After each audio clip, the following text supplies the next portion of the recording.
आज हम लोग पढ़ेंगे, बहुत इंटरेस्टिंग टॉपिक है, magnetic effect of electric current. ठीक है, मैग्नेट पे करंट का क्या इफेक्ट होता है, क्या प्रभाव होता है, आज हम लोग ये देखेंगे। सबसे पहले हम लोग ये जानेंगे कि मैग्नेट होता क्या है, जिसको हम लोग हिंदी में चुंबक बोलते हैं। अभी तक जानते हैं हम लोग कि जो ऑब्जेक्ट किसी भी सबस्टांस को या बॉडी को अपनी तरफ अट्रैक्ट कर ले या रिपल कर ले, दैट इज कॉल्ड मैग्नेट। उसी को हम लोग इंग्लिश में देखेंगे। It is a substance which has been attractive and directive properties। मतलब ऐसा मटेरियल, ऐसा सबस्टांस जो किसी ऑब्जेक्ट को अट्रैक्ट करने का प्रवृत्ति रखता हो, गुण रखता हो, या फिर डायरेक्टिव मतलब उससे रिपेल करने का गुण रखता हो, दैट इज कॉल्ड मैग्नेट।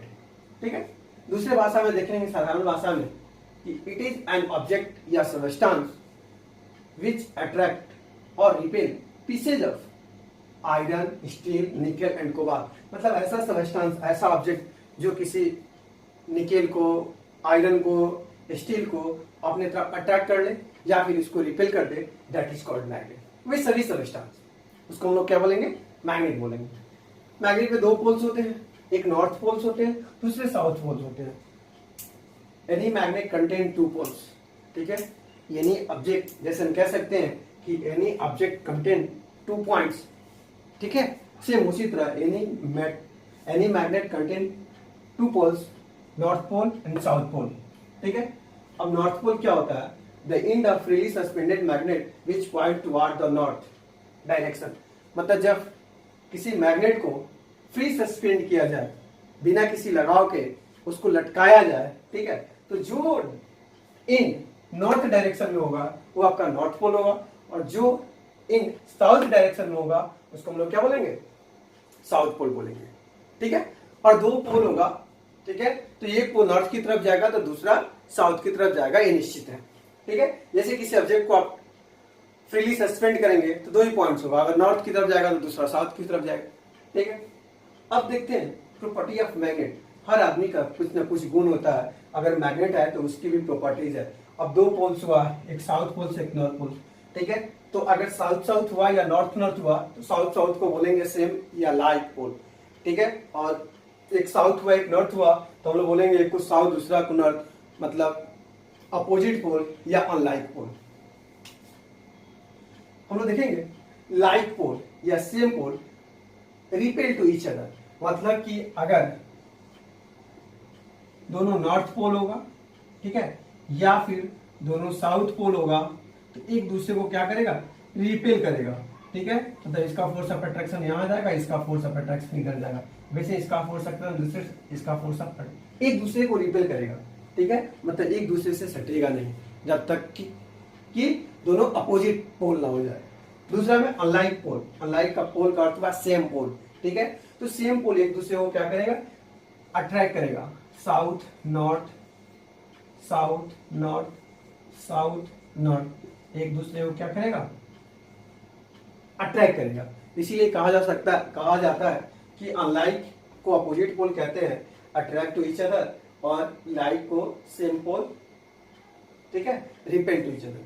अब क्वेश्चन है कि जब मैग्नेट टूटता है, ठीक है, मैग्नेट जब ब्रोकन होता है तो ब्रोकन हुआ पार्ट एक दूसरे से फिर अटैच नहीं हो पाता है। क्या कारण से, तो कारण से जैसे मैग्नेट टूटेगा, ठीक है, अगर यहां से ब्रोक हुआ तो ब्रोकन हुआ तो साउथ पोल हो जाएगा। ठीक है, और फिर ये क्या हो जाएगा, साउथ पोल हो जाएगा।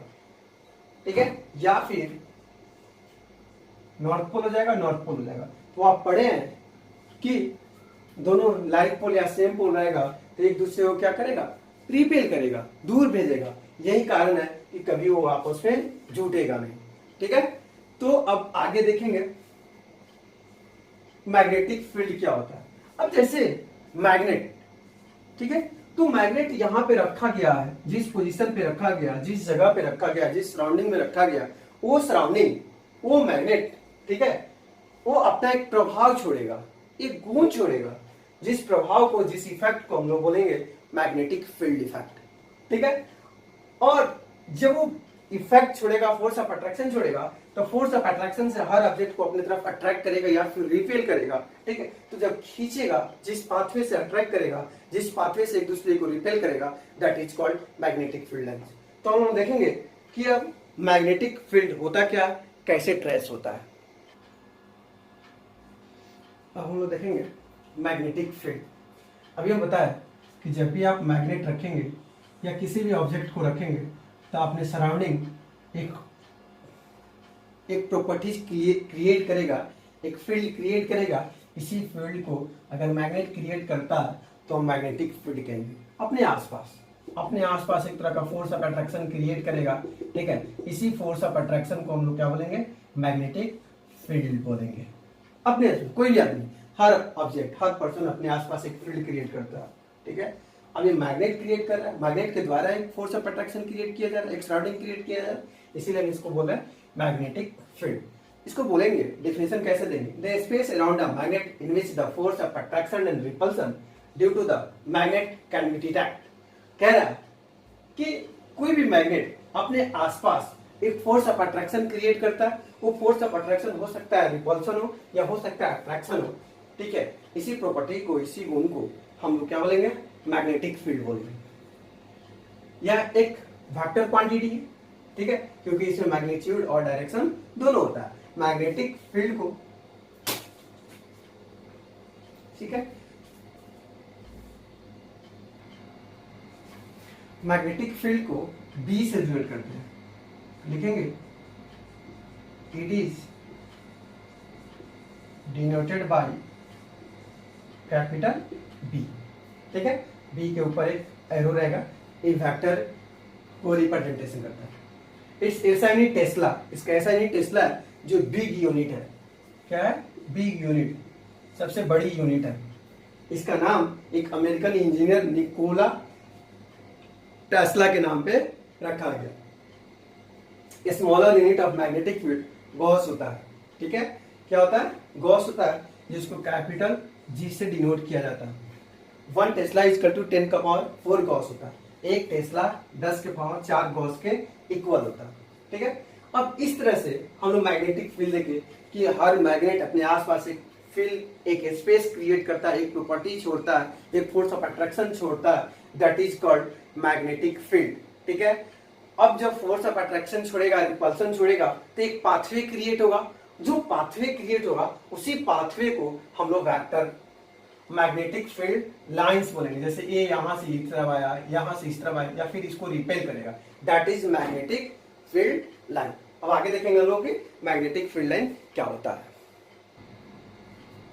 अब मैग्नेटिक फील्ड लाइन देखेंगे तो पाथ ट्रेस्ड बाय ए नॉर्थ मैग्नेटिक पोल, मतलब कि नॉर्थ मैग्नेटिक पोल के द्वारा एक पाथ ट्रेस किया जाता है, ठीक है। Free to move under the influence of magnetic field, मतलब एक मैग्नेटिक फील्ड क्रिएट करने के लिए, that is called magnetic field line. मान लीजिए कि आपका नॉर्थ मैग्नेटिक पोल है, यहां से एक पाथवे ट्रेस किया गया, ठीक है। तो इसी पाथवे को हम लोग बोलेंगे मैग्नेटिक फील्ड लाइन। ये कोई जरूरत नहीं है कि डाउनवर्ड की तरफ ही होगा, ये हो सकता है कि अपवर्ड की तरफ भी हो, ठीक है। तो कह रहा है the path traced by north magnetic pole, मतलब किसी भी मैग्नेट के नॉर्थ पोल की तरफ free to move under influence magnetic field, मतलब एक magnetic free magnetic field create करने के लिए एक फोर्स ऑफ अट्रैक्शन क्रिएट किया था, एक पाथवे क्रिएट किया था। इसी पाथवे को, इसी लाइन को हम लोग क्या बोलते हैं, मैग्नेटिक फील्ड लाइन। इसका दूसरा नाम है magnetic lines of force. It is also known as magnetic lines of force. चूंकि फोर्स ऑफ अट्रैक्शन के द्वारा किया जा रहा है, फोर्स ऑफ अट्रैक्शन के माध्यम से किया जा रहा है, इसी फोर्स ऑफ अट्रैक्शन को मैग्नेटिक लाइन्स ऑफ फोर्स कहा जाता है। अब इसका कुछ प्रॉपर्टी देखेंगे तो मैग्नेटिक फील्ड लाइन्स ओरिजिनेटेड कहाँ होता है, नॉर्थ पोल से, और एंडिंग कहाँ होता है, south pole, outside the magnet. मतलब कि outside the magnet magnetic field is originated from north pole and ending at south pole. First point. Second, it is originated for south pole and ending for north pole inside the magnet. मतलब कि magnet के अंदर south pole से शुरू होगा और north pole की तरफ खत्म होगा। ऐसा क्या कारण है कि साउथ नॉर्थ से शुरू होगा और साउथ पे खत्म होगा बाहर की तरफ से, और साउथ से शुरू होगा नॉर्थ पोल पे खत्म होगा अंदर की तरफ से? तो कारण है कि बाहर वाला जो पार्ट हो रहा है, ठीक है, वो दिख रहा है। जैसे ये दिखना बंद हो जाएगा तो मैं इमेजिन करेंगे, कल्पना करेंगे कि ये साउथ पोल यहाँ से शुरू हो रहा है, मतलब यहाँ से मैग्नेटिक फील्ड आगे की तरफ बढ़ रहा है। और जैसे सीइंग ऑब्जेक्ट हो जाएगा, सीइंग लाइंस हो जाएगा, तो मानेंगे कि अब यहाँ से नॉर्थ पोल शुरू हो गया। तो अंदर की तरफ शुरुआत जो होता है साउथ से होता है और खत्म कहाँ पे हो? नॉर्थ पे होता है। तीसरा, एक दूसरे के क्लोजर होते हैं, पोल पे एक दूसरे के क्लोजर होते हैं। जैसे जैसे पोल से दूर जाते हैं एक दूसरे से क्या होते हैं? अलग हटते हुए प्रतीत होते हैं, एक दूसरे से दूर पे चले जाते हैं। कुछ इस तरह का फोटो आएगा, ठीक है। इसका कारण कि पोल पे, ठीक है, फोर्स ऑफ अट्रैक्शन ग्रेटर होने के कारण यहाँ पे ये काफी एक दूसरे के क्लोज है, लेकिन जैसे जैसे डिस्टेंस बढ़ेगा फोर्स ऑफ अट्रैक्शन कम होगा, इसीलिए वो दूर भागता हुआ प्रतीत होता है। थर्ड, एक दूसरे के पैरेलल्स होंगे, ठीक है, एक दूसरे के समान दूरी पे होंगे। नेक्स्ट, एक दूसरे को कभी भी मैग्नेटिक फील्ड लाइन इंटरसेक्ट नहीं करेंगे, कट नहीं करेंगे। कारण है क्योंकि मैग्नेटिक फील्ड लाइन जो होता है एक बार में दो प्रॉपर्टी को शो नहीं करता है। और नेक्स्ट में कि ये क्लोज सर्किट होगा, क्या होगा? क्लोज पाथवे होगा। देख रहे हैं ना कि क्लोज पाथवे होगा। इस तरह से हम अगला टॉपिक में प्रॉपर्टीज को लिखेंगे कि मैग्नेटिक फील्ड लाइंस का क्या क्या प्रॉपर्टी होता है। अब हम लोग देखेंगे property of magnetic field lines. क्या होता है property of magnetic field line?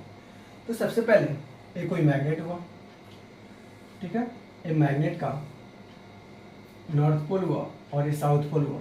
First point पे कह रहा है कि magnetic field lines originated from north pole and in at south pole. मतलब कि मैग्नेटिक फील्ड लाइन जो होता है वो नॉर्थ पोल से शुरू होता है और साउथ पोल पे आके खत्म होता है।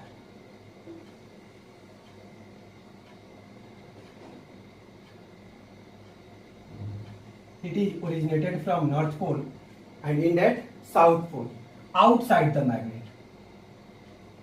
मतलब बाहर, मैग्नेट के बाहर ये नॉर्थ पोल से शुरू होगा और साउथ पोल पे आके खत्म होगा, ठीक है। ये नॉर्थ पोल से शुरू होगा, साउथ पोल पे आके क्या हुआ? खत्म हुआ।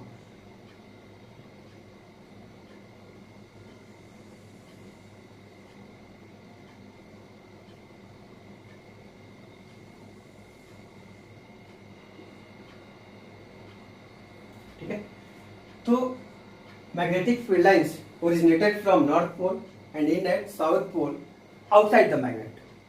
सेकेंड पॉइंट है it is originated from south pole and in at north pole inside the magnet. मतलब मैग्नेट के अंदर जैसे मैग्नेटिक फील्ड लाइन क्रिएट करेगा तो हमें कल्पना करेंगे कि शुरुआत होगा साउथ पोल से, खत्म होगा नॉर्थ पोल पर। चूंकि यहाँ से ये विजिबल पार्ट नहीं होता, तो जहां से वो विजिबल पार्ट नहीं होगा वहां से दूसरा एंडिंग शुरू हो जाता है।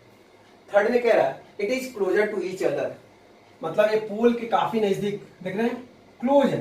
क्योंकि वहां फोर्स ऑफ अट्रैक्शन ग्रेटर होने के कारण मैग्नेटिक फील्ड लाइंस पोल पे क्या होता है? काफी क्लोज होता है। लेकिन जैसे जैसे आप दूर बढ़ेंगे वैसे वैसे मैग्नेटिक फील्ड लाइंस या फोर्स ऑफ अट्रैक्शन ग्रेटर होगा, डिस्टेंस बढ़ेगा तो फोर्स ऑफ अट्रैक्शन क्या होगा? धीरे धीरे कम हो जाएगा, तो यहाँ से वो एक दूसरे से वाइडली होंगे, दूर जाएंगे। चौथा में it is close and continuous curve. आप एक देख रहे हैं कि क्लोज और कंटिन्यूअस कर्व क्रिएट कर रहा है। It is parallel to each other, हमेशा एक दूसरे के क्या होगा? पैरेलल होगा, बराबर गैपिंग पे होगा। नेक्स्ट में it is do not intersect and cross each other. मतलब ये कभी एक दूसरे को कट नहीं करेगा, पार नहीं करेगा। कारण कि एक टाइम में मैग्नेटिक फील्ड लाइंस एक ही प्रॉपर्टी को, एक ही डायरेक्शन को शो करेगा, इसीलिए कभी भी वो एक दूसरे को इंटरसेक्ट नहीं करेगा। ठीक है, अब आगे हम कुछ देखेंगे कि ओरेस्टेड एक्सपेरिमेंट क्या किया। अपने एक्सपेरिमेंट में ये चीज हम देखेंगे। ओरेस्टेड सबसे पहले एक वायर लिए, उसको किसी कंडक्टर से, ठीक है, नंबर ऑफ टर्न्स को अधिक किए, उस पर लपेट दिए, ठीक है, और लपेट को दोनों वायर के एंड को एक बैटरी से कनेक्ट की। ठीक है, बैटरी से कनेक्ट करने के बाद उसमें करंट फ्लो ऑटोमेटिक शुरू हो गया। जब करंट फ्लो शुरू हो गया ठीक है, उसके आसपास, कंडक्टर के आसपास छोटा छोटा आयरन नेल रखे हैं, ठीक है, छोटा छोटा आयरन नेल रखे। सबसे पहले क्वेश्चन ये आता है कि आखिर मैग्नेटिक फील्ड का जरूरत क्यों पड़ा, क्या कारण था कि हम मैग्नेटिक फील्ड क्रिएट किए। तो कारण ये था, ठीक है, कि मैग्नेटिक फील्ड में को एक्टिव करने का मेन मोटो था कि कम एनर्जी खर्च करके, खपत करके अधिक एनर्जी क्रिएट करे, अधिक एनर्जी लगाया जाए, मिलाया जाए, लिया जाए। इसीलिए हमने मैग्नेटिक फील्ड का इन्वेंटेड किया, ठीक है। तो उन्होंने एक वो कंडक्टर लिया, बैटरी से कनेक्ट किए, आयरन के छोटे छोटे नेल लिए, जैसे बैटरी से वो कनेक्ट किए तो देखे क्या कि जितने भी आयरन नेल है वो क्या हुआ, अट्रैक्ट होना शुरू हो जा रहा है। इसके बाद तो वो जहां पे वायर लपेटा गया है कंडक्टर की तरफ, वो छोटे छोटे आयरन नेल कलेक्ट होना शुरू हो जा रहा है, ठीक है। वो तब तक इकट्ठा हो रहे हैं, तब तक अट्रैक्ट हो रहे हैं जब तक कि उसमें करंट फ्लो हो रहा है। जैसे करंट देना बंद कर दिया गया, फिर वो एक दूसरे को छोड़ दिए, फिर करंट दिया गया, फिर अट्रैक्ट किए।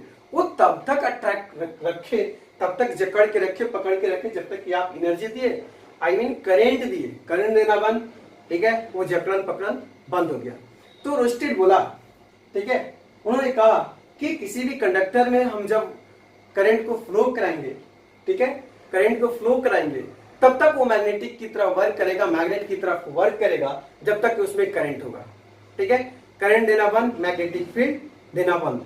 तो मैग्नेटिक फील्ड क्रिएट करने का ओरस्टेड का मेन मोटो था कि कम एनर्जी खपत करके अधिक एनर्जी क्रिएट किया। अब देखेंगे कि उन्होंने अपना एक्सपेरिमेंट कैसे किया, उस एक्सपेरिमेंट से क्या क्या हमको मिला, देखेंगे। ओरस्टेड क्या क्या बोला, कह रहा Oersted experiment demonstrated that around every conductor carrying an electric current then it create magnetic field है। मतलब कि किसी भी कंडक्टर के अराउंड आप करंट दोगे तो अपने आसपास क्या करेगा, वो मैग्नेटिक फील्ड क्रिएट करेगा, ठीक है। अब ये एक्सपेरिमेंट के एक्सपीरियंस से पता चला।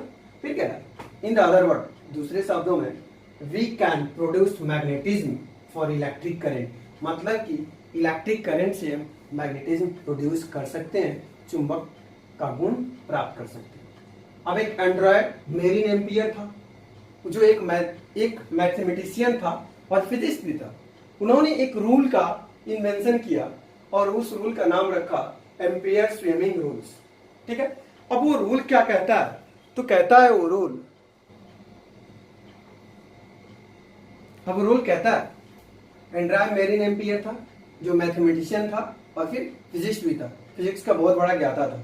उन्होंने एक रूल का खोज किया जिस रूल का नाम रखा एम्पियर स्विमिंग रूल। उन्होंने कहा लेफ्ट ऑब्जर्वर इमेजिन हिमसेल्फ, मतलब कोई ऑब्जर्वर हो वो आप में कल्पना कर रहा है, इमेजिन कर रहा है, to be swimming along the conductor in direction of current and facing the magnetic needle, then the north pole of the needle will be deflected towards the left hand.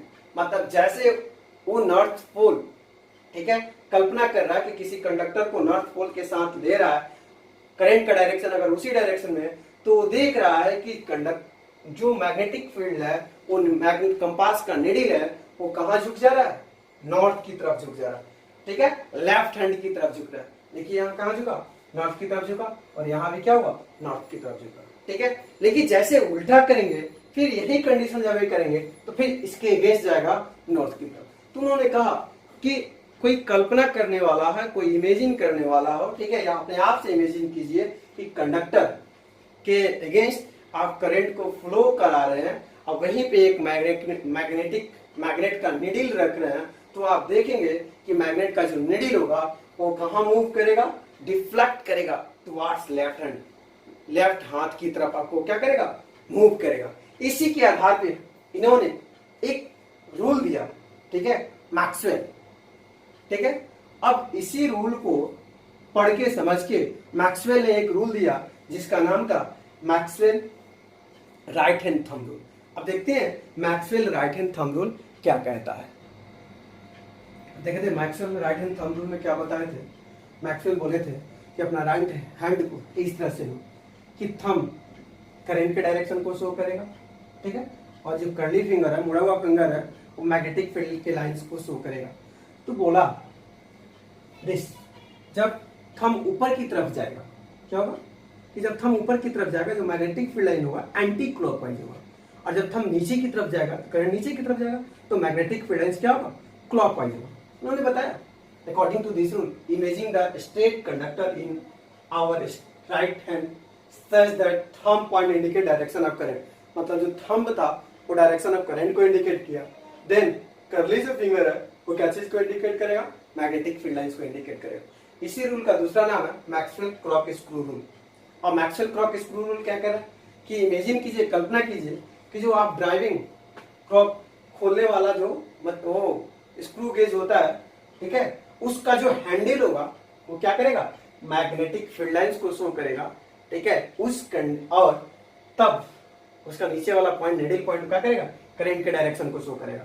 अब आप क्या करते हैं, एंटी क्लॉकवाइज लेते हो, क्या लेते हो, जब आप क्लॉकवाइज लेते हो, ठीक है, तो क्लॉकवाइज लेते तो क्या होगा, नीचे की तरफ जाएगा, और एंटी क्लॉकवाइज लेते तो क्या होगा, ऊपर की तरफ आएगा। अब इससे हमको एक सोचने के लिए नोट मिला कि जब करंट का अपवर्ड डायरेक्शन होगा तो हम इंडिकेट करेगा करंट के डायरेक्शन को, तो मैग्नेटिक फील्ड क्या होगा, एंटी क्लॉकवाइज डायरेक्शन होगा, कंसेंट्रिक सर्कल होगा। इसी नोट को हम लोग लिखेंगे,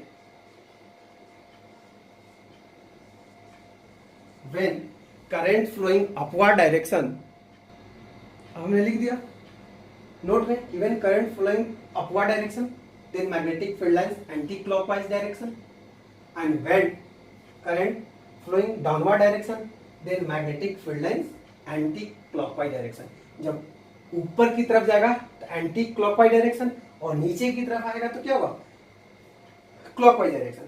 अब इसी को देखेंगे मैग्नेटिक फील्ड पैटर्न में कितने तरह से पैटर्न को हम ड्रॉ कर सकते हैं। अब हम लोग देखेंगे magnetic field pattern produce by current carrying conductor having different shape, कितने शेप से मैग्नेटिक फील्ड क्रिएट किया जा सकता है वो हम लोग देखेंगे। फर्स्ट में स्ट्रेट कंडक्टर कैरिंग करंट, पहला स्ट्रेट कंडक्टर होगा, दूसरा सर्कुलर रूप होगा, और तीसरा सोलिनॉइड्स होगा। अब बारी बारी से एक एक करके देखेंगे कि स्ट्रेट कंडक्टर कैरिंग करंट क्या होता है, कैसे मैग्नेटिक फील्ड प्रोड्यूस करेगा। इस एक्सपेरिमेंट को करने के लिए हम लोग एक कार्डबोर्ड लेंगे, आयरन्स के छोटे छोटे नेल्स लेंगे, वायर लेंगे, आर्मीटर लेंगे, बैटरी लेंगे, स्विच लेंगे, रेजिस्टर लेंगे, और सभी को इस तरह से कनेक्ट करेंगे कि करंट अपवर्ड की डायरेक्शन में फ्लो हो, क्या हो, करंट अपवर्ड की डायरेक्शन में फ्लो। और इस तरह से हम देखेंगे, इस तरह से कनेक्ट होगा कि करंट अपवर्ड की डायरेक्शन होगा।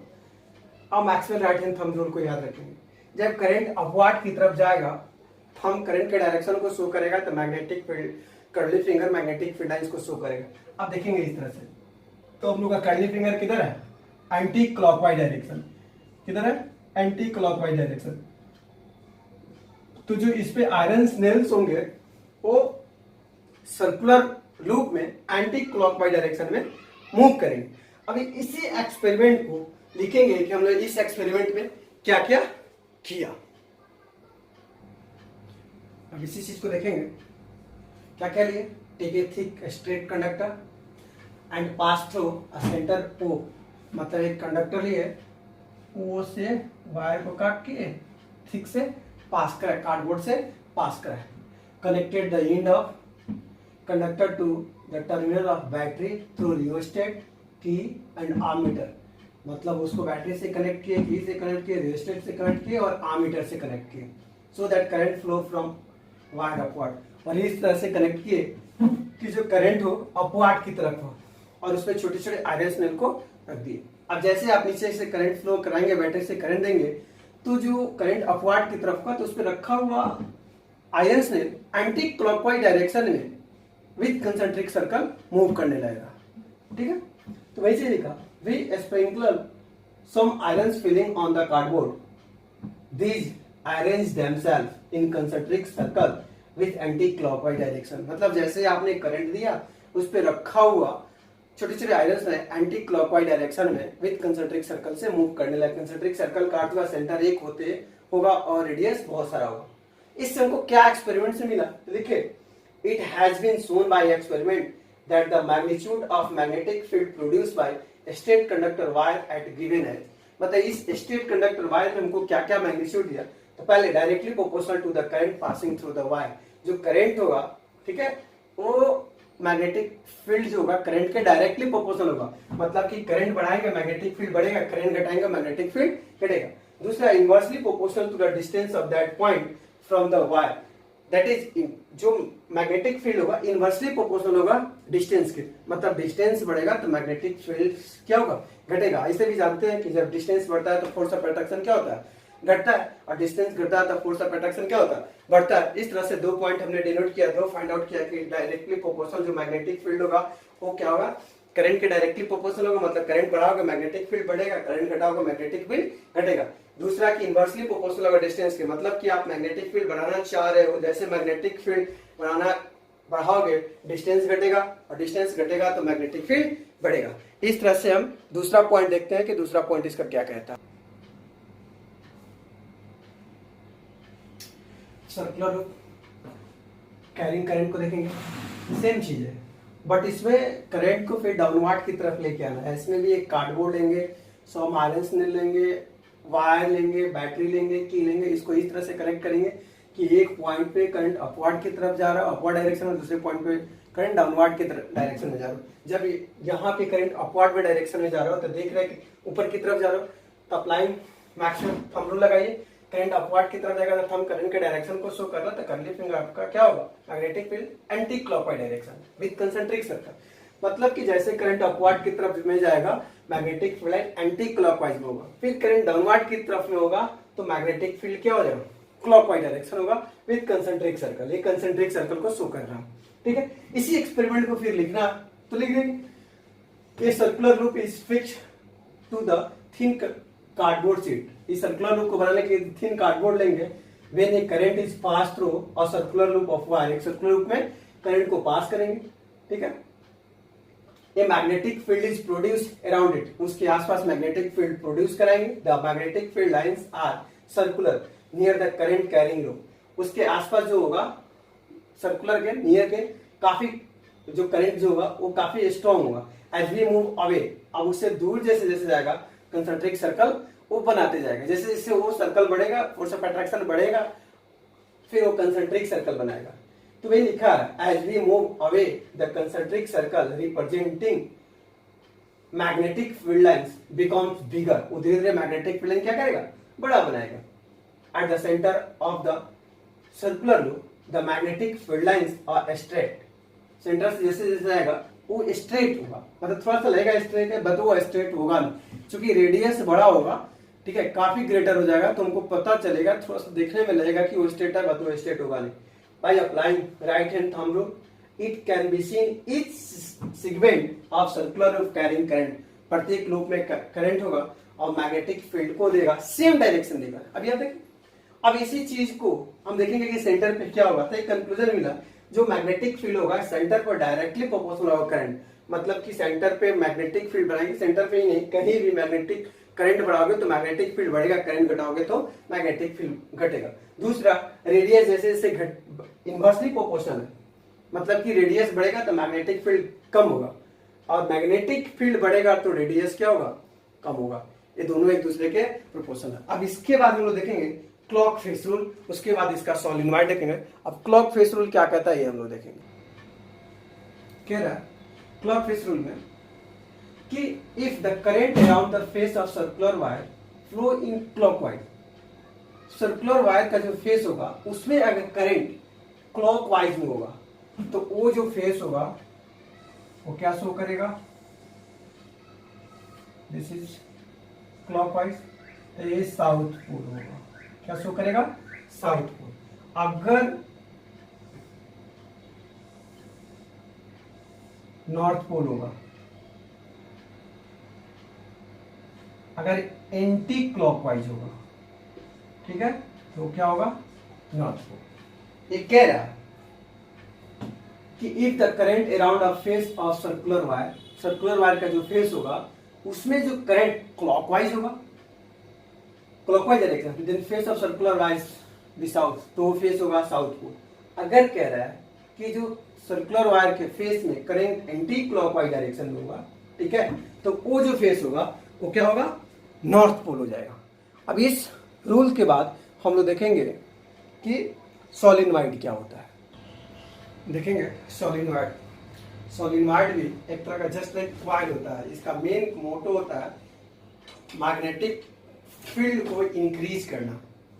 क्या काम होता है? मैग्नेटिक फील्ड को इंक्रीज करना। देखिए, an insulated copper wire is wounded on cylindrical cardboard या प्लास्टिक। किसी सिलेंड्रिकल प्लास्टिक पे या कार्डबोर्ड पे अगर कॉपर वायर को बॉन्ड कर दिया जाए, then it is called solenoid. Length is greater than diameter, length diameter से बड़ा होगा, दैट इज कॉल्ड सोलेनॉइड। इसका मेन काम होता है मैग्नेटिक फील्ड को इंक्रीज करना। जैसे जैसे इसमें नंबर ऑफ टर्न्स बढ़ाएंगे, मैग्नेटिक फील्ड इंक्रीज होगा, जिससे हेवी मैग्नेटिज्म प्रोड्यूस होगा, फिर इलेक्ट्रिसिटी अधिक जनरेट होगा। The magnetic field produce by a current carrying solenoid is similar to the magnetic field. ये जो सोलेनॉइड है ये मैग्नेटिक फील्ड प्रोड्यूस करेगा, ठीक है, ये सिमिलर होगा किसके?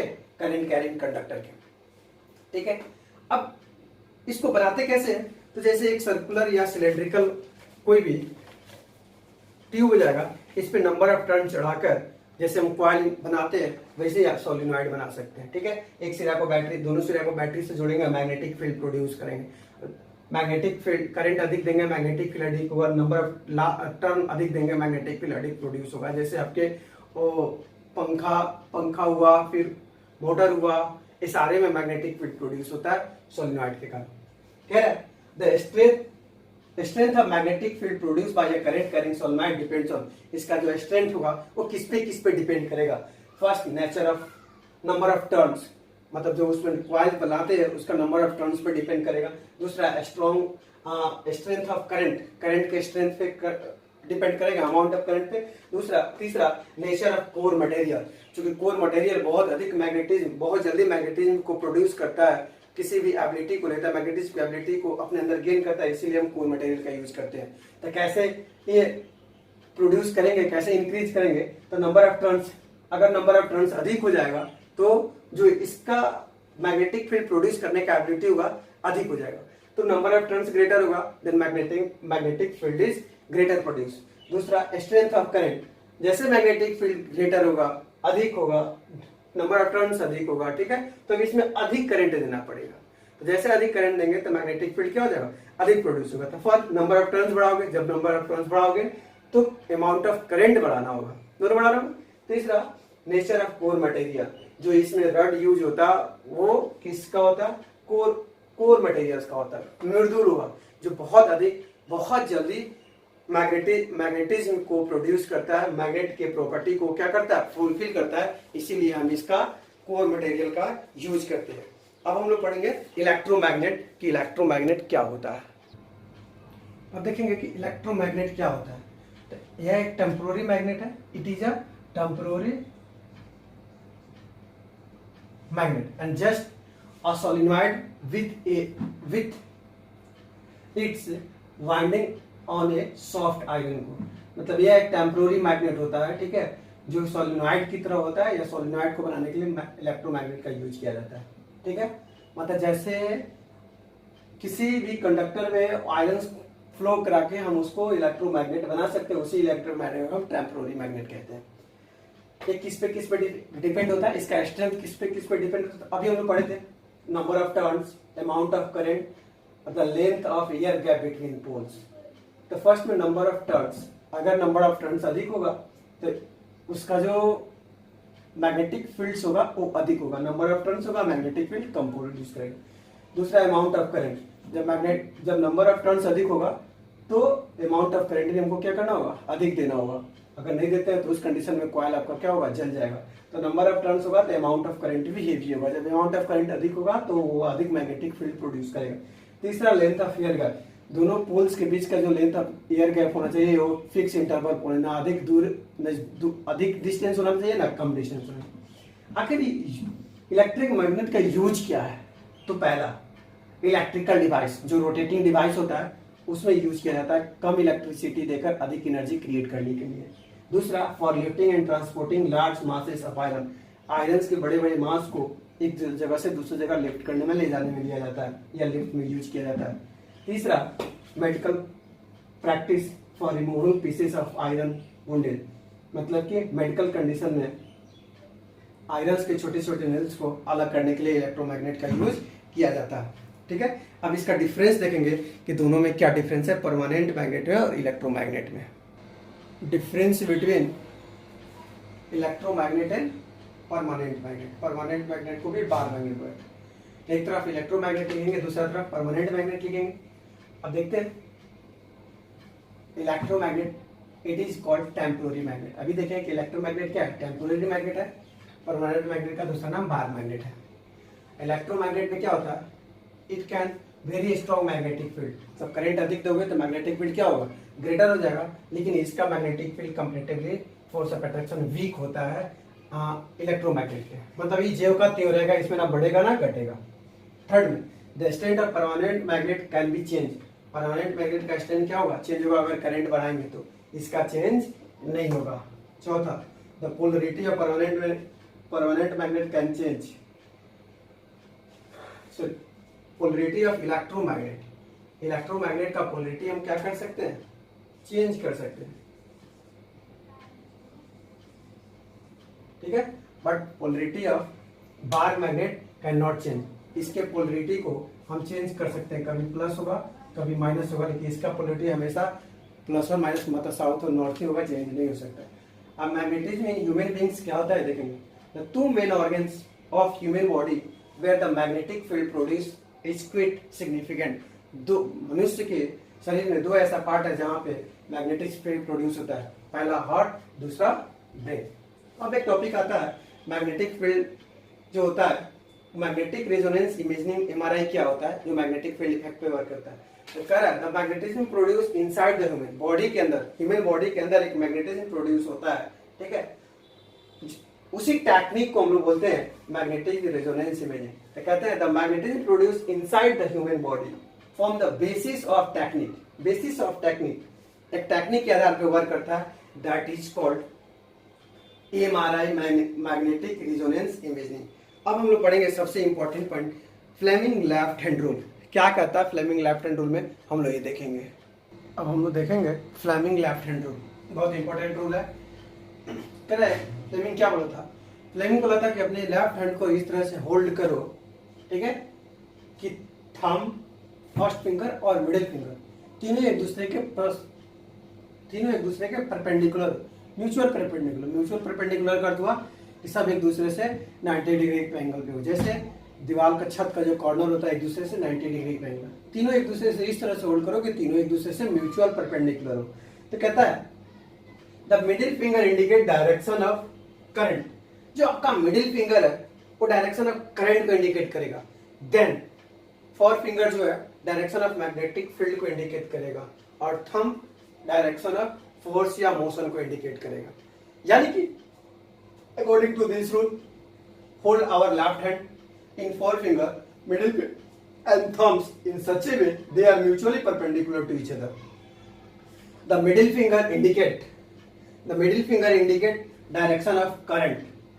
Forefinger indicate direction of magnetic field. Then thumb indicate direction of force या motion.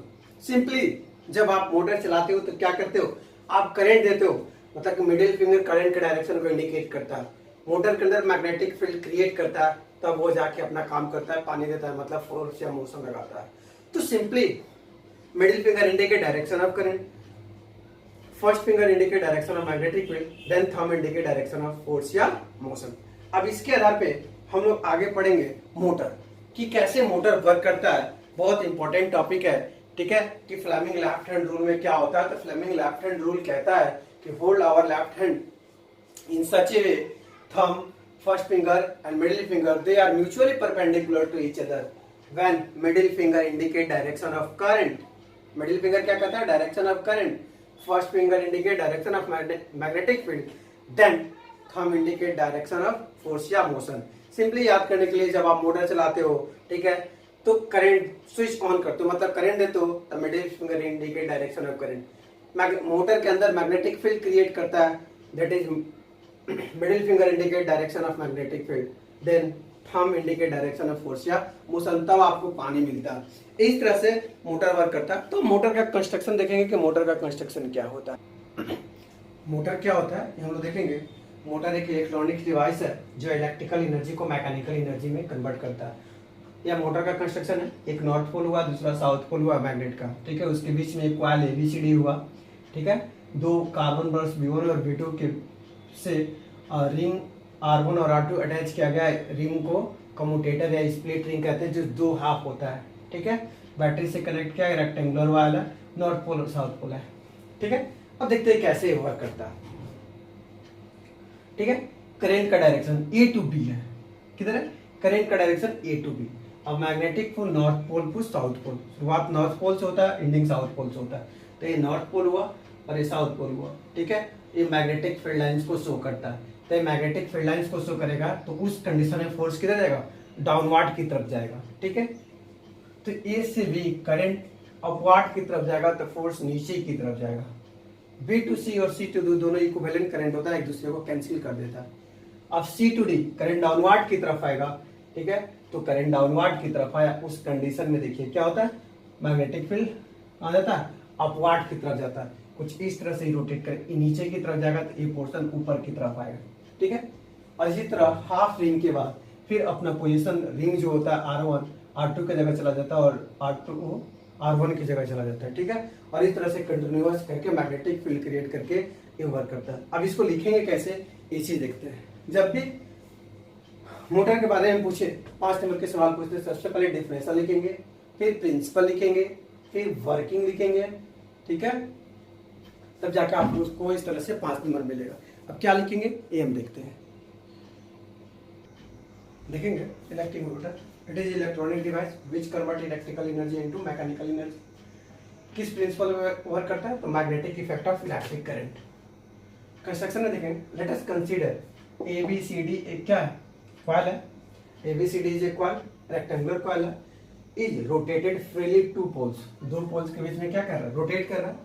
To ends of coils are shoulder half ring, दोनों जो एंड है वहां पे हाफ रिंग शोल्डर किया गया है। R1 R2 नाम है, जिसको स्प्लिट रिंग या कम्यूटेटर कहते हैं, ठीक है। इसका काम है करंट के डायरेक्शन को रिवर्स करना। अगर ये नहीं रहता था करंट का डायरेक्शन क्या होता? रिवर्स नहीं होता। Direction of current through a circuit. Now commutator is also connected to carbon brushes, दोनों कम्यूटेटर को दो कार्बन ब्रश से कनेक्ट किया गया है। V1 V2 लाइटली फिक्स, मतलब हल्का फिक्स किया गया at commutator end connected battery, और उसको बाद फिर उसको क्या किया गया? बैटरी से कनेक्ट किया गया। अब इसका वर्किंग देखेंगे कि क्या वर्किंग होता है। वर्किंग देखिएगा, when electric current is pass into rectangular coil, जब रेक्टेंगुलर कॉइल में इलेक्ट्रिक करंट पास करेंगे AB से, यानी कि A to B जाएगा और फिर C to D जाएगा, तो direction of magnetic field from north pole to south pole, कहाँ जाएगा? नॉर्थ पोल से साउथ पोल जाएगा। Applying left hand rule AB and CD पे, AB और CD पे लेफ्ट हैंड रूल आएगा तो फोर्स AB पे डाउनवर्ड की तरफ जाएगा। तो लिखा गया, we find that force on side AB on the coil downward, then CD upward. After half rotation, half rotation के बाद R2 R1 पे आ जाएगा, R1 R2 पे चला जाएगा। Half rotation, the side CD of the coil comes on the left side where AB is right side, जो CD है left में जाएगा और AB राइट साइड चला जाएगा।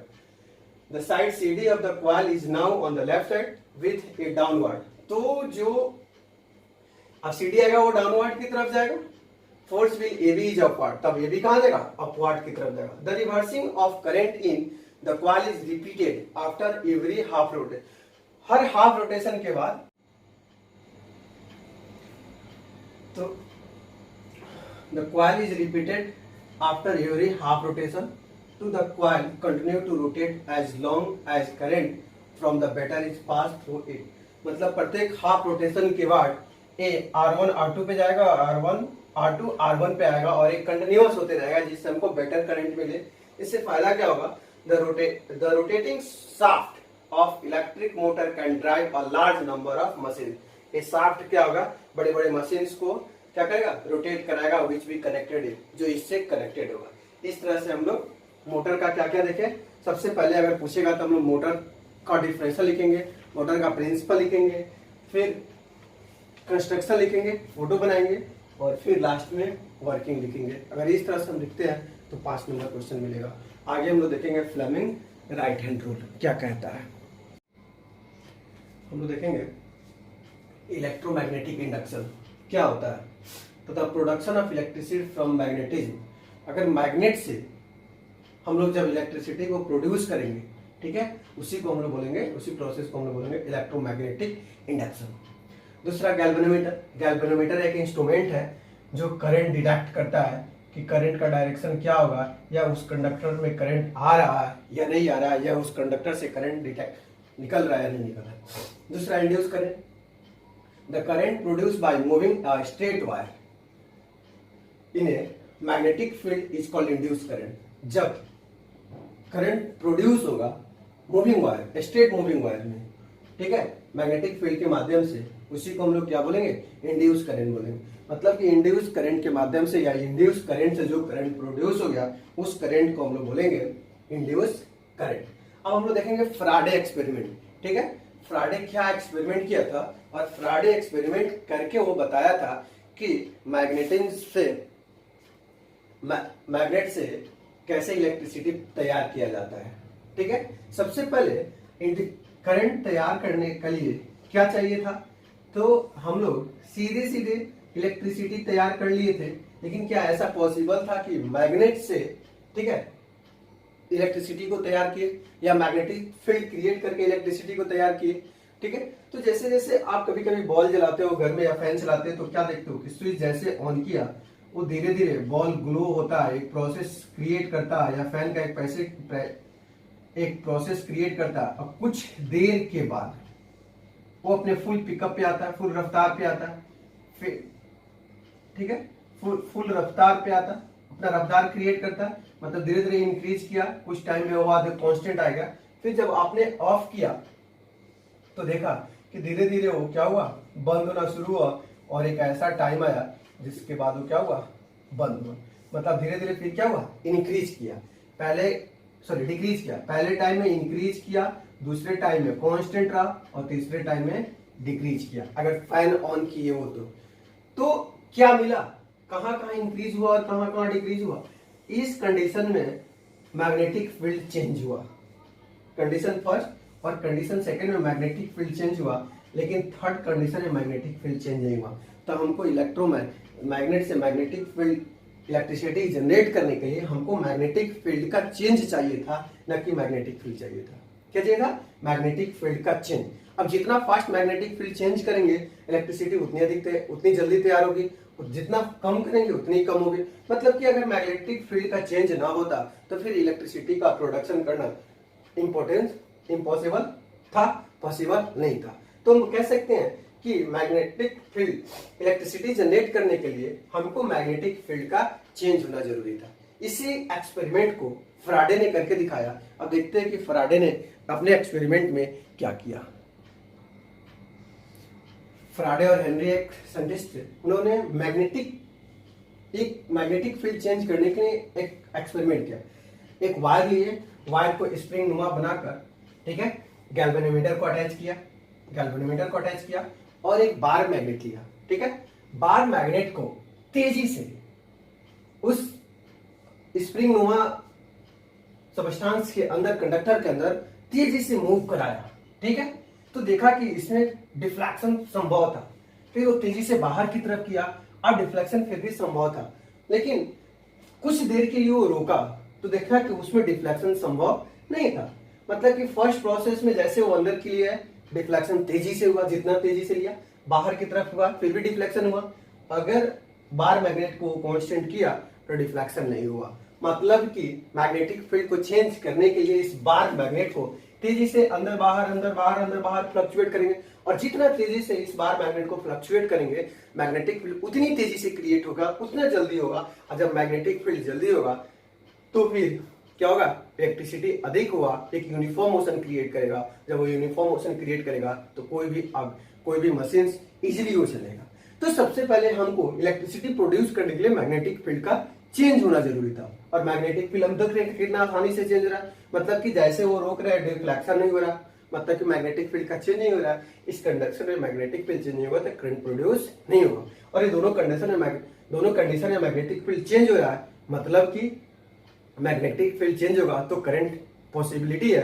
अब जितना फास्ट करोगे उतना फास्ट इलेक्ट्रिसिटी मिलेगा। अब क्वेश्चन होता है कि क्या पिस्टन कोई हम मूव करा सकते हैं, इस सिस्टम को मूव नहीं करा सकते, तो हम सिस्टम को भी मूव, दोनों में कोई एक फिक्स होना चाहिए, या तो आपका पिस्टन फिक्स होना चाहिए या फिर ये सिस्टम जो बनाया है उसको फिक्स होना चाहिए। अब इसी एक्सपेरिमेंट को यहाँ डेरिवेट लिखेंगे कि कैसे वो एक्सपेरिमेंट किया। अब देखते हैं उस एक्सपेरिमेंट को।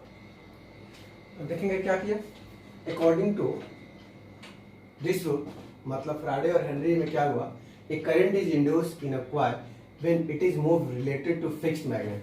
फिक्स्ड मैग्नेट के अगेंस्ट जब इसको मूव करेंगे तो भी आपका इंड्यूस करंट प्रोड्यूस होगा। सेकेंड में, a current is also induced in fixed coil when magnet is move related to fixed coil. अगर कॉइल्स के मतलब अगर इसमें मैग्नेट मूव करेंगे तो भी आपका इंड्यूस करंट होगा। इसमें अगर कॉइल को मूव कराएंगे, मैग्नेट को फिक्स करेंगे तो भी आपको इंड्यूस करंट होगा। थर्ड में, नो करंट इज इंड्यूस, कोई करंट इंड्यूस नहीं होगा यदि दोनों को स्टेशनरी रखेंगे, दोनों को फिक्स रखेंगे तो। ठीक है। 14 में, when the direction of motion coil is reversed, the direction of current induced in coil also gets reversed। अगर डायरेक्शन ऑफ करंट का कॉइल रिवर्स होगा तो उसमें जो आपका मैग्नेट भी क्या होगा, रिवर्स हो जाएगा। तीसरा, the magnitude of current induced in the coil can be increase. इसके मैग्नीट्यूड को इंक्रीज किया जा सकता है। कैसे? सॉफ्ट आयरन से अगर इसको बर्निंग करेंगे तो, क्योंकि सॉफ्ट आयरन बहुत जल्दी मैग्नेटिज्म को प्रोड्यूस करता है। सेकेंड, नंबर ऑफ टर्न्स को बढ़ाएंगे। ठीक है।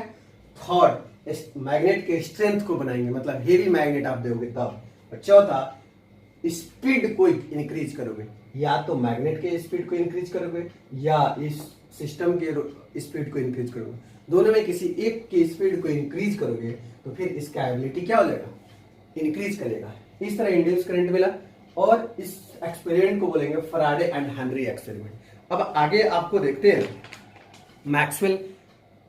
फ्लेमिंग राइट हैंड रूल देखेंगे। फ्लेमिंग राइट हैंड रूल, ठीक है। अपने राइट को इस तरह से लीजिए कि थंब डायरेक्शन ऑफ मोशन को इंडिकेट करेगा और तीनों लेफ्ट की तरह ही लाइट है। बोला कि according to this rule thumb, forefinger और मिडिल फिंगर, ठीक है, in such way they are mutually perpendicular to each other, मतलब तीनों एक के साथ म्यूचुअल परपेंडिकुलर परस्पर परपेंडिकुलर हो। ठीक है। तो उन्होंने बोला, ठीक है, कि thumb indicate direction of force या मोशन। जब थंब डायरेक्शन ऑफ फोर्स या मोशन को इंडिकेट करेगा, ठीक है, four finger direction of magnetic field को इंडिकेट करेगा, उस कंडीशन में मिडिल फिंगर इंड्यूस करंट को इंडिकेट करेगा। मतलब कि थंब मोशन या फोर्स को इंडिकेट करेगा, फर्स्ट फिंगर मैग्नेटिक फील्ड के डायरेक्शन को इंडिकेट करेगा, तब first middle finger direction of current को इंडिकेट करेगा। मतलब कि जब आप जनरेटर चलाते हो तो हैंडल लगाते हो, मतलब कि आपने फोर्स लगाया, मैग्नेटिक फील्ड क्रिएट किया और जो करंट मिला उस करंट को इंड्यूस करंट देते हैं। दोनों में क्या डिफरेंस है देखते हैं। दोनों में थंब फोर्स या मोशन को शो करता है, फर्स्ट फिंगर मैग्नेटिक फील्ड के डायरेक्शन को इंडिकेट करता है और मिडिल फिंगर मोटर में करंट के डायरेक्शन को इंड्यूस करता है और यहाँ इंड्यूस करंट के डायरेक्शन को इंडिकेट करता है। ठीक है। जनरेटर चलाने के लिए आपने फोर्स लगाया, मैग्नेटिक फील्ड क्रिएट किया और इंड्यूस करंट दिया, मतलब कि करंट दिया। मोटर में आपने करंट दिया, मैग्नेटिक फील्ड क्रिएट किया, फोर्स या मोशन दिया, एक दूसरे के विपरीत है। ठीक है। अब इसके बाद पढ़ेंगे दो तरह का करंट होता है, direct current, alternating current. Direct current में क्या होता है, जो करंट केवल एक और एक ही डायरेक्शन में फॉलो करे, मतलब उसका डायरेक्शन रिवर्स नहीं हो, that is called reverse, that is called direct current. मतलब कि उसका डायरेक्शन एक ही हो, इसकी पोलरिटी को चेंज नहीं किया जा सकता, मतलब पॉजिटिव की जगह पॉजिटिव और नेगेटिव की जगह नेगेटिव है। जैसे बैटरी, कार बैटरी के पोलरिटी को आप चेंज नहीं कर सकते। इसको डीसी से लिखते हैं शॉर्ट फॉर्म। अल्टरनेटिंग में क्या होता है कि करंट के डायरेक्शन को रिवर्स भी किया जाता है, मतलब आगे पीछे हो सकता है, इसके पोलरिटी फिक्स नहीं है। जैसे इलेक्ट्रिसिटी, जो आपके घर में पंखा और बिजली चलता है, आप तार वायर को चेंज करके आप फिर भी पंखा को रोटेट करा सकते हैं, मतलब कि आप पोलरिटी भी चेंज कर सकते हैं। जैसे पावर हाउस जनरेटर हुआ और कार अल्टरनेटर हुआ, ठीक है, इसकी पोलरिटी को आप चेंज कर सकते हैं। पोलरिटी का अर्थ हुआ कि दो पोल्स होता है, एक प्लस होता है और एक माइनस होता है, तो वायर को यहाँ भी लगा कर इलेक्ट्रिसिटी और फिर इसको यहाँ और फिर इसको यहाँ भी करके आप इलेक्ट्रिसिटी को प्रोड्यूस कर सकते हैं, अपना काम चला सकते हैं। ठीक है। अब हम लोग देखेंगे जनरेटर, सबसे इंपॉर्टेंट टॉपिक है जनरेटर क्या होता है, ये हम लोग इस पे ध्यान देंगे कि कैसे जनरेटर। लेकिन जनरेटर पढ़ने के लिए हमको फ्लेमिंग राइट हैंड रूल की जरूरत है। जैसे मोटर पढ़ने के लिए फ्लेमिंग लेफ्ट हैंड, वैसे जनरेटर पढ़ने के लिए फ्लेमिंग राइट हैंड रूल की आवश्यकता पड़ेगी। अब हम लोग देखते हैं कि जनरेटर क्या होता है। अब हम लोग देखेंगे इलेक्ट्रिक जनरेटर। इलेक्ट्रिक जनरेटर होता क्या है? इलेक्ट्रिक जनरेटर क्या है? एक डिवाइस है, ठीक है, जो मैकेनिकल एनर्जी को इलेक्ट्रिकल एनर्जी में कन्वर्ट करता है। तो सबसे पहले इलेक्ट्रिक जनरेटर का हम लोग क्या लिखेंगे? डिफरेंशियल लिखेंगे। It is a electronic device which convert mechanical energy into electrical energy. उसके बाद इसका दूसरा नाम है, अगर छोटे जनरेटर्स होते हैं उसको हम लोग बोलते हैं डायनेमो, ठीक है, क्या बोलते हैं? डायनेमो। अब इसका प्रिंसिपल है, it work on magnetic field induce current. Magnetic field of induce current या मैग्नेटिक फील्ड के इंड्यूस करंट पे वर्क करता है। अब कंस्ट्रक्शन देखते हैं। दो हेवी मैग्नेट है, एक नॉर्थ पोल एक साउथ पोल है, ए बी सी डी, क्या है? एक रेक्टेंगुलर कॉइल होता है, R1 और R2 दो आपका स्लीप रिंग है, और हाफ रहता था स्प्लिट रिंग, और पूरा फुल है तो स्लीप रिंग। B1 और B2 दो कार्बन ब्रशेज है, एक गैल्वेनोमीटर G से जोड़ा गया, ठीक है। अब क्या देखते हैं, उसी चीज को यहाँ लिखा हुआ है, let us consider ABCD is a generator. ABCD is a rectangular coil which can be rotate rapidly between two poles, जो बहुत तेजी से दो पोल्स के बीच में रोटेट करता है। The two ends A and D of rectangular coil are connected to be two circular pieces of copper metal। दो कॉपर मेटल्स के बीच में R1 और R2 दो स्लीप रिंग कनेक्ट किया गया है। And the sleep ring R1 और R2 रोटेट, ठीक है, R1 और R2 क्या होगा? रोटेट करेगा विद द कॉइल, कॉइल के साथ वो रोटेट करेगा। Two fixed piece of carbon brush, दो कार्बन ब्रश है, ठीक है, जिसको कार्बन ब्रश कहते हैं, B1 और B2, एक कॉन्टेक्ट में है, स्लीप रिंग के कॉन्टेक्ट में, जो लाइटली पैक है, टाइटली पैक नहीं है। The outer end of carbon brush are connected galvanometer. Outer end को क्या करते हैं? गैल्वेनोमीटर से कनेक्ट करते हैं। अब हम लोग देखते हैं मैग्नेटिक फील्ड कहाँ कनेक्ट हो रहा है? North pole to south pole जाता है, ठीक है, और करंट B टू A आ रहा है। तो आप देखेंगे, ठीक है, मैग्नेटिक फील्ड आपका कहाँ जा रहा है? This is indicate magnetic field, current और force of motion. Magnetic field को इंडिकेट करें करंट को, तो फोर्स ऑफ अट्रैक्शन कहाँ जा रहा है? नीचे की तरफ जा रहा है। तो AB में जब force current B to A जाएगा तो ये डाउनवर्ड की तरफ जाएगा, ठीक है। और D टू C देखते हैं, तो D टू C करंट ऐसे जा रहा है, ठीक है, तो फोर्स किधर जाएगा? ऊपर की तरफ, तो ये ऊपर की तरफ जाएगा। तो कुछ इस तरह तेजी से क्या करेगा? रोटेट करेगा, और एक कंटिन्यूअस रोटेट करेगा। अब इस, ठीक है, अब इसका हम लोग देखते हैं, ये तो कंस्ट्रक्शन है। अब कैसे वर्किंग करता है ये हम लोग देखते हैं। वर्किंग देखेंगे, the coil rotates in anti clockwise direction. क्या होगा? एंटी क्लॉकवाइज डायरेक्शन में रोटेट करेगा। The side AB of the coil moves downward. AB जब डाउनवर्ड की तरफ जाएगा, ठीक है, तो CD कहाँ आएगा? मूव्स अप, ऊपर की तरफ आएगा। Due to this induce current is produce. इस तरह से क्या करेगा? इंड्यूस करंट को प्रोड्यूस करेगा, ठीक है। On applying Fleming left hand rule, sorry right hand rule, क्या कहता है Fleming right hand rule? To side AB, Fleming right hand rule कहता है, ठीक है, कि जब आप फोर्स दोगे तो मैग्नेटिक फील्ड क्रिएट होगा, इंड्यूस करंट आपको देगा। ठीक उसी तरह अब AB और CD पे देखते हैं लगा करके क्या करता है, ठीक है, सेम डायरेक्शन में। तो जैसे आप D से C करंट जाएगा, ठीक है, D से C करंट जाएगा तो ये ऊपर की तरफ जाएगा। CD जब ऊपर की तरफ जाएगा तो AB क्या होगा? नीचे की तरफ जाएगा। इन फर्स्ट हाफ, पहला हाफ में, और CD आ जाएगा AB के पोजीशन पे, AB चला जाएगा CD के पोजीशन पे। बोलो sir, the current in external circuit flow from brush B1 और B2। जैसे ही क्रॉस करेगा तो B1 और B2 B1 के जगह पे आ जाएगा, B1 क्या चलेगा? B2 के जगह पे चलेगा। आफ्टर हाफ रिवॉल्यूशन, आधे रिवॉल्यूशन के बाद side AB start moving up and side CD start moving down. तो फिर अब क्या चलेगा? अभी साइड हाफ रोटेशन में नीचे की तरफ चलेगा, फिर ये ऊपर की तरफ चलाएगा। The current reverse its direction 2 times. इस तरह से 2 टाइम्स के बाद आपको रिवर्स करंट आएगा। In this way alternating current is produce in generator. इस तरह से इस प्रोसेस ऐसा प्रोसेस करके हम अल्टरनेटिंग करंट को प्रोड्यूस कर सकते हैं। अब कह रहे हैं voltage produce can be increase. अब इसके वोल्टेज को कैसे इंक्रीज करोगे, अभी डिफरेंट तरीके जानते हैं।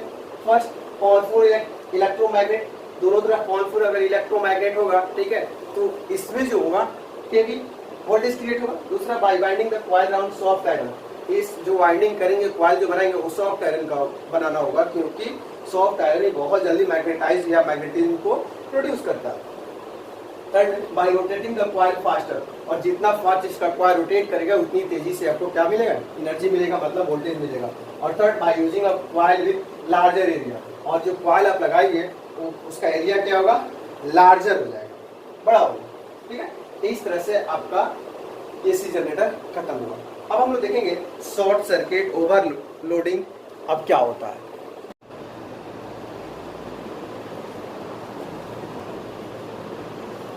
हम लोग देखेंगे शॉर्ट सर्किट टचिंग ऑफ लेव वायर, मतलब जो लेव वायर होता है, जो पॉजिटिव वायर होता है एंड न्यूट्रल आपस में डायरेक्टली टच करेगा तो शॉर्ट सर्किट होगा, मतलब उसमें से आग निकलेगा, ठीक है। तो टचिंग ऑफ लीव वायर और न्यूट्रल डायरेक्ट एक दूसरे को टच करेगा। अगर overlapping, if too many electrical appliance of high power rating are switched on at the same time, they drawn extremely large current from the circuit are called overlapping loading।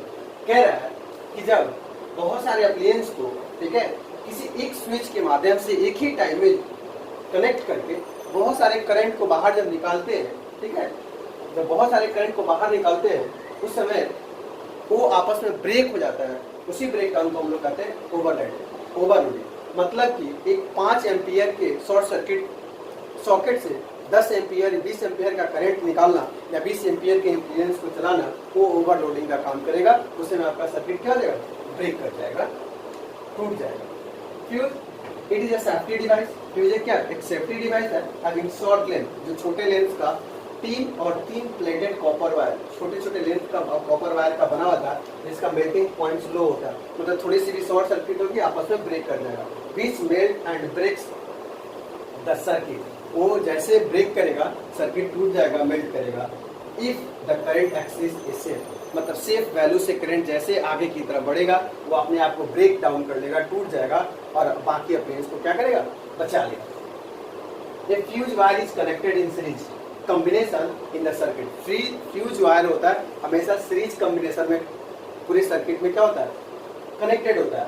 काहे कि यही series combination का switch एक ही होता है, जैसे वो break down होगा उसके बाद सारे अप्लायंस का लाइन ऑटोमेटिक क्या हो जाएगा, ऑफ हो जाएगा। It work and heating effect of current.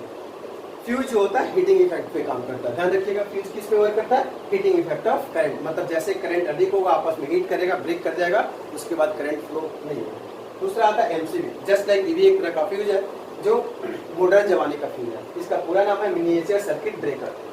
It works on magnetic effect of current, ये मैग्नेटिक इफेक्ट पे वर्क करता है, क्योंकि इसमें मैग्नेट्स होते हैं, मैग्नेटिक फील्ड क्रिएट करता है। It protect the house hold wiring, इसका भी काम है हाउस होल्ड वायरिंग को प्रोटेक्ट करना। मतलब जस्ट लाइक ये फ्यूज है लेकिन ये मॉडर्न जमाने का फ्यूज है और वर्क करने की एबिलिटी दोनों का अलग अलग है। ये आपको फ्यूज जो होता है हीटिंग इफेक्ट पे वर्क करता है और एमसीबी मैग्नेटिक इफेक्ट पे वर्क करता है। आगे हम लोग देखेंगे इलेक्ट्रिसिटी डेंजरस कैसे होता है, इस तरह से देखेंगे। इसको बोलते हैं हजार्ड या डेंजरस ऑफ इलेक्ट्रिसिटी। कैसे इलेक्ट्रिसिटी डेंजरस हो सकता है इसका ध्यान रखिए। If a person happen to touch a live electric wire, जब बोली कोई आदमी लीव इलेक्ट्रिक वायर को टच करेगा, he gets a electric shock, तो उसको क्या होगा, इलेक्ट्रिक शॉक लगेगा, इवन वो डेथ भी कर सकता है। Second, short circuit due to damage wiring, overloading और circuit can cause electrical fire in a building.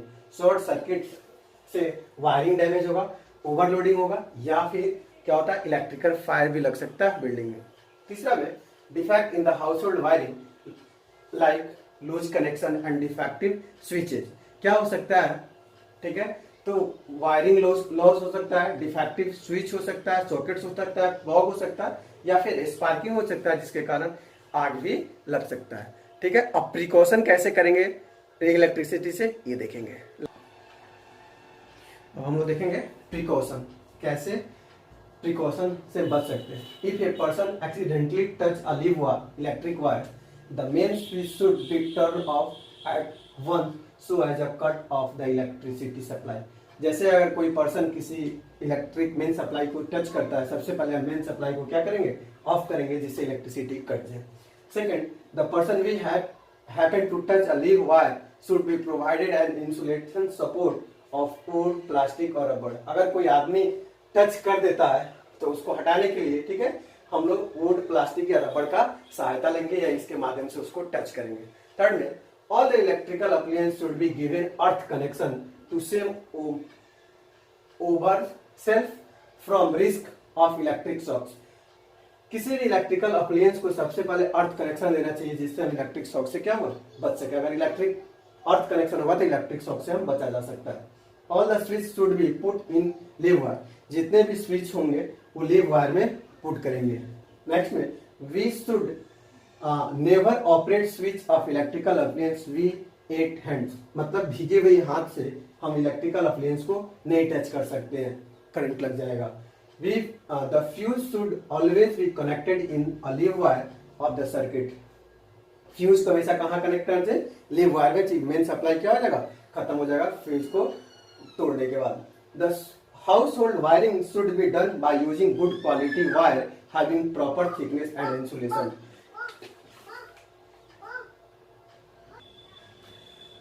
Wiring अगर घर में कराना हो तो गुड क्वालिटी का वायर होना चाहिए, जिसका थिकनेस प्रॉपर होना चाहिए, इंसुलेशन भी प्रॉपर होना चाहिए। We should avoid working on live circuit for repair. Live circuit wire को हम लोग रिपेयर करने से बचेंगे, ठीक है। इस तरह से हम इलेक्ट्रिसिटी से प्रिकॉशन पा सकते हैं। और हम लोग इस चैप्टर के सारे टॉपिक को क्या कर लिए, पढ़ लिए। अब इसके नॉमरिकल्स नेक्स्ट वीडियो में हम इसके नॉमरिकल्स देखेंगे।